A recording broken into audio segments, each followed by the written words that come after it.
নিউজে রয়েছি আমি শেখ মোহাম্মদ বিল্লাল হোসেন, অনলাইন নিউজ বাংলা।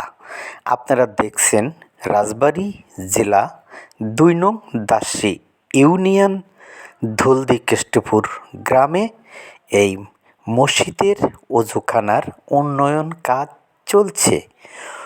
প্রবাস থেকে ফারুক শেখ ওরফে বারেক সে মসজিদ উন্নয়নের জন্য অজুখানার কাজ করার উপলক্ষে অর্থ সহযোগিতা করেছেন।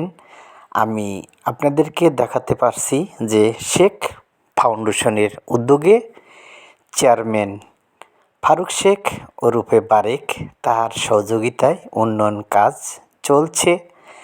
আর আপনারা দেখতে পাচ্ছেন এই মসজিদের আরও উন্নয়ন কাজ হবে, যে যতটুকু পারেন সহযোগিতা করবেন। আমি রয়েছি আপনাদের সাথে, আমি শেখ মোহাম্মদ বিল্লাল হোসেন, অনলাইন নিউজ বাংলা। আপনারা দেখছেন যে আসলে এই মসজিদের অনেক কাজই বাকি রয়েছে, যদিও অজুখানার কাজটি সম্পন্ন হয়েছে, বাকি কাজ চলবে।